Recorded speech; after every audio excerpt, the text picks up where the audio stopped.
How long do you plan on living, huh? Hurry up and turn into life insurance money, hag. John and Ken had the same way of laughing. It was an ugly smile, showing no regard for others as human beings. I hung my head. How selfish they are. Say something, old lady. You guys. It was troublesome to speak, but I started to talk. They believe I've had a serious illness, with only a few months left to live. And they had no feeling of sadness, not being caring of me. They were purely looking forward to my substantial life insurance payout that my death would bring. However, it is not true. Unfortunately, your wish won't come true. What did you say? John looks confused. I took out a doctor's report from my bag. And I hand it to John. He casually accepted it, but his face turned pale and he began to tremble after reading it. I'm Mirabelle Nathaniel. I've just celebrated my 36th birthday the other day. We live in a second-hand home with a small garden.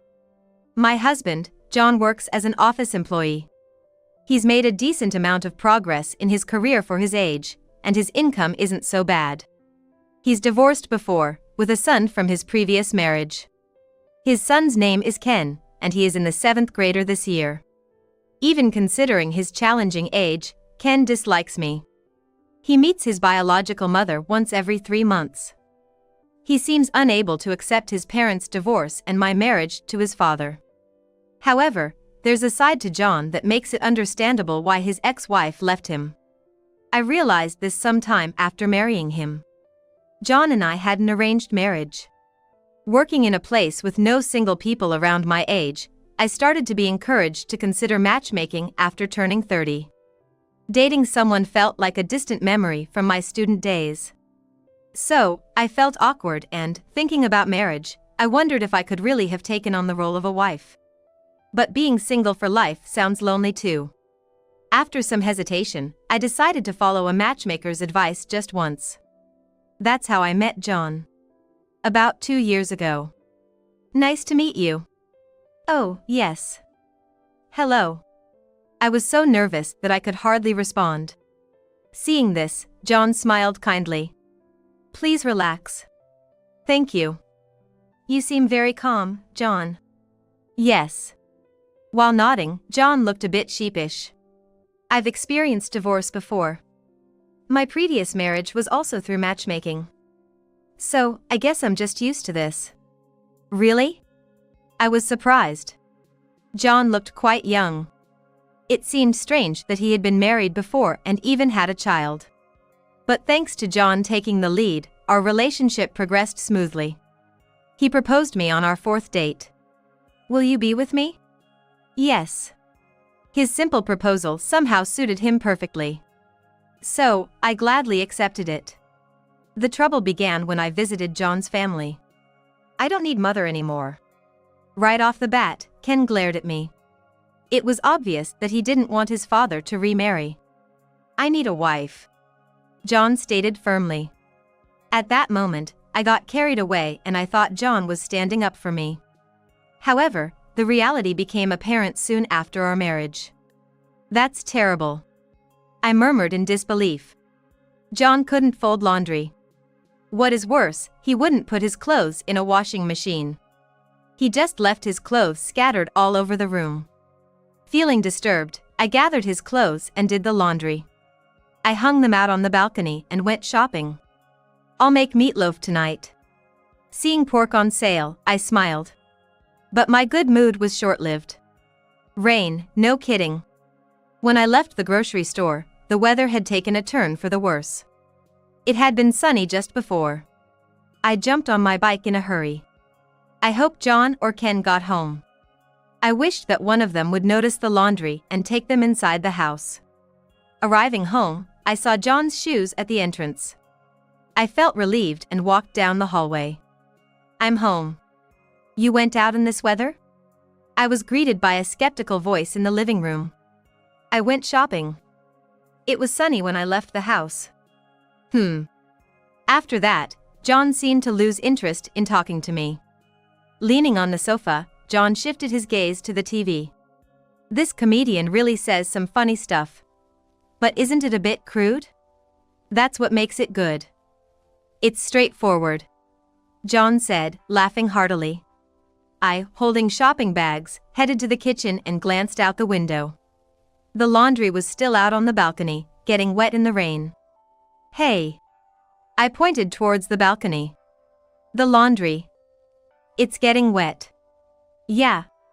It's not a yeah situation. If you noticed, you could have brought them in. I pleaded with John in distress. But John, still leaning on the sofa, showed no sign of moving. Now you're back, so you can bring them in. I went out to the balcony and started throwing the wet laundry into a basket.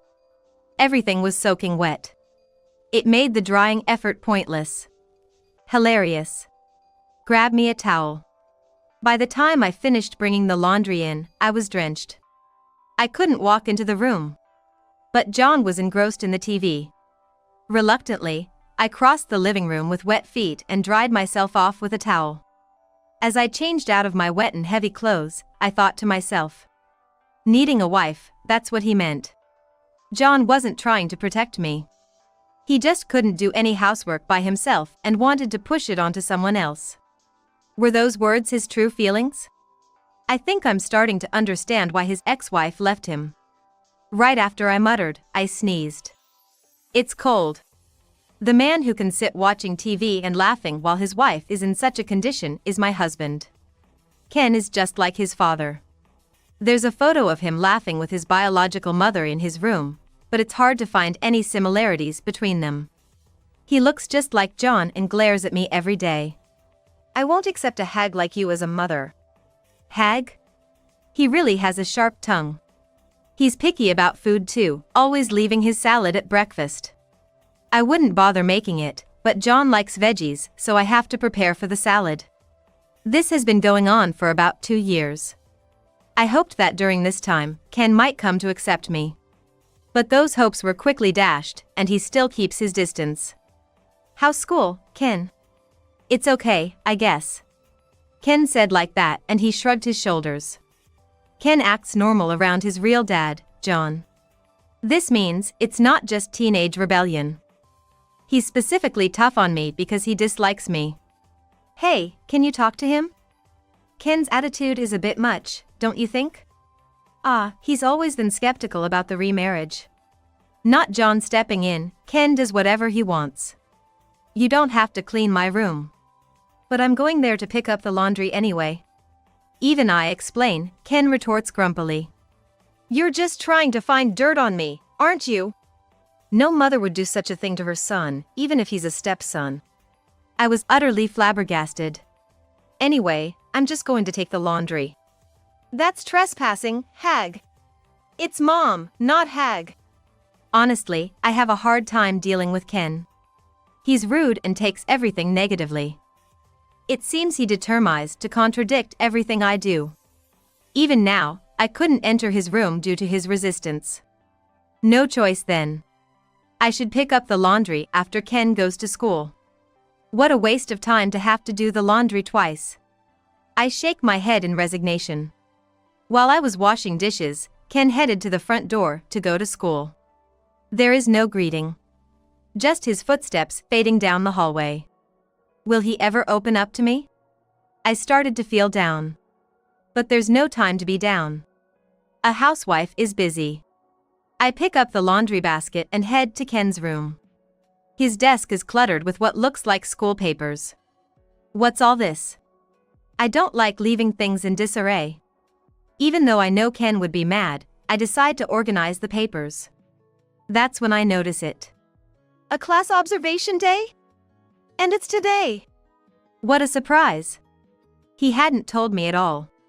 He was probably planning to keep silent if I hadn't noticed it. I glance at the clock. The class observation is in 2 hours. If I rush the laundry, do my makeup, and change my clothes, I can just make it in time. But then I pause and think. Ken wouldn't be happy if I showed up. He's been silent about it because he doesn't want me be there. Well, I guess there's no helping it. I decided to spend the day as usual at home. I am curious about the class, but I don't want to make Ken upset anymore. With a heavy heart, I returned to my chores. Time passes, and it was noon. I'm home. You're back early today. I was surprised, and John said it as if it were nothing. I took a day off. Why would you do that? I looked at him quizzically, and he answered in a light tone. It's obvious. It's for Ken's class observation day. You knew about it? I felt a tremor through my body. It was anger. Why didn't you tell me about it? Well, it's supposed to invite the kids' parents, right? John continued, seemingly exasperated by my argument. It's not you but his real mom who should be there. I am his mother now. It was a shock. It was not just Ken. But John too. He didn't consider me the housewife of this home. What am I to John, then? What am I in this house? Well, you're like a housekeeper, aren't you? You can never be Ken's mother, and if she hadn't left home, That's enough. I quit my chores, and went to my room to pack my all things, and prepared to leave the house. Hey, Mirabelle. I can't do this anymore. I want a divorce. Mirabelle. John's voice was filled with irritation as he called my name. I won't allow you to do as you want to. A housekeeper? Don't make fun of me. Ignoring John's attempt to stop me, I left the house. I called my parents on my smartphone. Hearing the situation, my mother was furious. Come back here right away. You shouldn't stay with someone like that. Okay. While hailing a taxi and getting in, I looked back at the house. John and Ken were terrible people. I couldn't take it anymore. I thought again. But at the same time, I couldn't help but worry about what would happen after I left home. John can't do household chores, and Ken still needs his parents' support. They reap what they sow. I muttered as if I was talking to myself and left my house behind. The first thing I did upon returning to my parents' house was to write a divorce notice. The problem is that John isn't willing to agree to the divorce. I haven't done anything wrong as a husband. He insisted. And he kept calling, persistently asking me to return home. I took in a woman who was past her prime. You should be grateful and devote yourself to the family. Disgusting. I hung up the phone. I rested my cheek on my hand at the table. Then, I noticed a piece of paper. Picking it up nonchalantly, I gasped. Only 3 months left. It was a life expectancy notice from the doctor. When I mentioned the prognosis, far from being sad, John's voice brightened. Even on the phone, I could see his smile. Really? Just 3 months? Are you happy about that? I sighed. Unable to hide his joy, John said. I thought I had a useless wife, even as a housekeeper, but you'd leave behind insurance money. Nobody said you were the beneficiary. When was I even signed up for the life insurance? John's meticulous planning sent shivers down my spine. After that, he stopped asking me to come back home. Instead, his regular question became, how long do you plan on living? As long as I have breath. That's how I respond to it. Huh. I got an indifferent response. He seems to have no interest in living me anymore. How is Ken doing? When he is asked like that, John is in a good mood instantly. We have pizza every night, and barbecue on every weekends. I can let him eat as much as he likes. It's all thanks to you. Don't eat too much and get fat. If you're worried, you should come and see for yourself. That's a point, I thought. I only have 3 months left. After that, it will be goodbye. Not wanting to have any regrets, I decide to return to the home where they are waiting. Leave them. My mother, unaware of the full situation, told me with a worried look. I shrugged. I won't be able to see them soon, just one last time. But still. Waving to my anxious mother, I headed to the house. What are you doing here? I encountered Ken at the entrance. He looked at me with clear annoyance. I was at a loss for words seeing how much Ken had changed. Ken, what's your weight now? I won't tell you. His cheekiness was intact, and Ken had gained weight. It is not that strange that he eats pizza every day. I couldn't imagine what state John is in. Entering the room, I was greeted by a foul smell and mountains of trash bags. What is this? Neither Dad nor I bother with taking out the trash. While saying this, Ken skillfully walked through the garbage bags. After some struggle, I reached the front of the sofa. I hesitated to sit down. The trash is on it. I tried to take it out once, but there was a nagging lady who said it wasn't the day for burnable trash. That's no excuse for this mess. I pinched my nose. My home, like its inhabitants, had changed beyond recognition. John returns home and he has a body shape as I expected. What brings you here now? You were the one who said I should come here and see you. John looks puzzled. Apparently, he forgets his own words. Now that you're here, how about cleaning up? And make dinner? With brazen faces, they said. I sighed and nodded in agreement. Yes. Oh, you've decided to fulfill your duties as a wife before saying goodbye, haven't you? Not a wife, but as a housekeeper, right? I glared at them with heavy sarcasm. They, of course, remained unfazed. In fact, they smirked and said, "When are you going to die, huh? Hurry up and become life insurance money, old hag." Their words cut through the foul smell in the room, hitting me hard. I hung my head low. Say something, hag. You guys. While feeling incredibly empty, I opened my mouth. Unfortunately for you, your wish won't come true. What did you say? John's round face frowns in confusion. I pull out a document from my bag. It is a doctor's diagnosis. Read this. I thrust the diagnosis at John. With a bewildered face, he skimmed through the document. Oh, it really says 3 months. John laughed heartily, while I stood there with my arms crossed. Look at the name on it. What? It's just your name there, right? Look closely. I repeated. Reluctantly, John read the name written there. His complexion changed in an instant. The color drained from his face, turning him pale. What is this? Dad? Ken seemed to sense something was off with his father. What's wrong, Dad?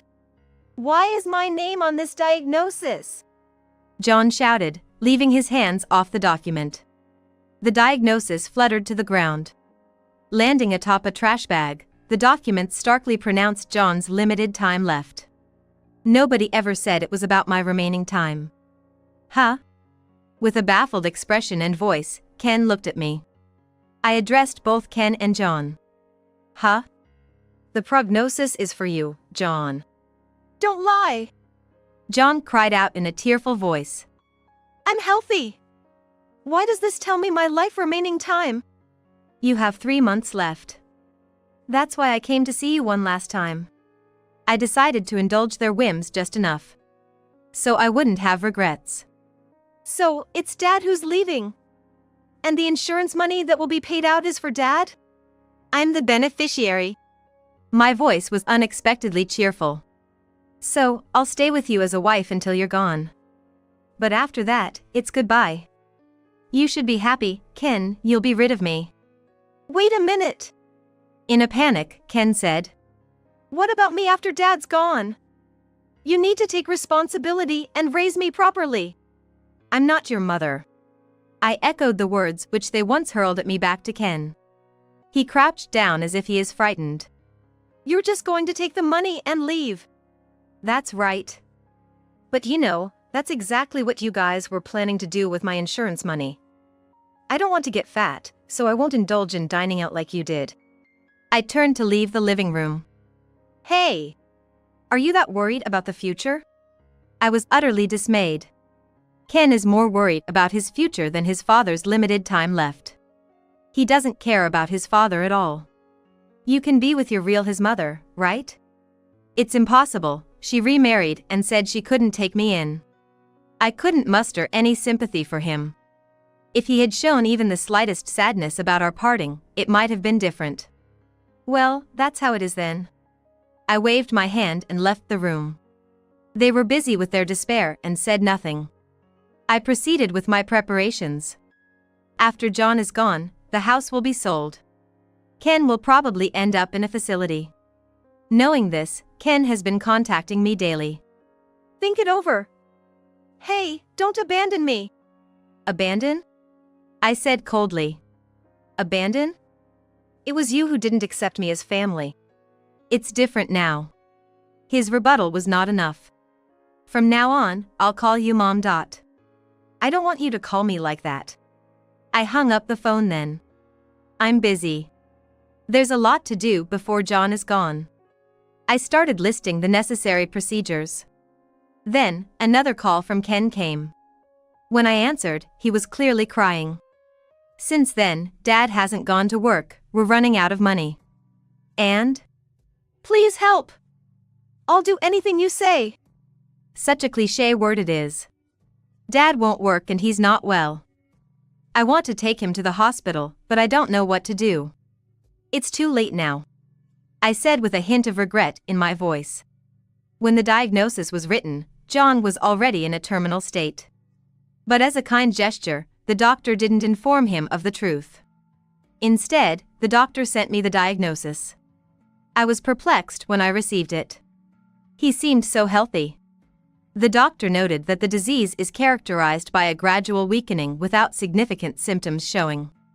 There's nothing more we can do for him now. Then, Dad is really going to... Ken couldn't finish his sentence. But I think Ken would be better off living in a facility with a structured routine rather than his current self-destructive lifestyle. The food there would be nutritionally balanced. Dad's not eating. He says he has no appetite. He just gives me $5 every day and tells me to eat something. Are you eating properly? I buy the bread at the bakery store at school. Plus, I'm doing a part-time job. It's against school rules, but I've lied about my age to work. Ken's voice was hesitant. However, I felt relieved. He's managing to get by on his own, more mature than I thought. Like a neighbor concerned for a local kid, I felt reassured. But then, suddenly, You heartless witch! What's with the sudden outburst? I was confused by Ken's sudden anger. You're just going to abandon me while I'm struggling. You're the one abandoning your father. But that's... Ken stumbled over his words. I continued in an advisory tone. If you had accepted me as a family member, I would have helped you. Or if you had shown any concern for your father, maybe I could have forgiven you. But Ken is only thinking about himself. Yet, he demands others to care for him. That's too convenient, isn't it? That's why I'm not going to help you. Wait! Hey, help me! Please help me! Ken's voice of anguish feels hollow to me. I hung up the call. Even though Ken kept calling afterward, I didn't respond. While helping out with chores, I'm staying at my parents' house. I ignore calls from them both. Then, someone impatient came to visit me at my parents' house. It was John. Don't you feel sorry for me? What are you talking about? His opening words made me frown. I was under the impression I had only 3 months to live and made a big fuss about it. That's just who I am. Of all things, he was being defiant. It's the worst, I thought. But you are a good person. You can't possibly stand by me and not feel sorry for my misfortune, can you? You are really self-centered and think about just yourself. People can't always be good. At least, I'm not like that anymore. I don't feel the slightest pity for John. All I can remember is the humiliation I suffered in that house. When I was taking the laundry inside in the rain, what were you doing? I didn't ask for help, but you should have just handed me a towel. It would have been enough. But you didn't even do that.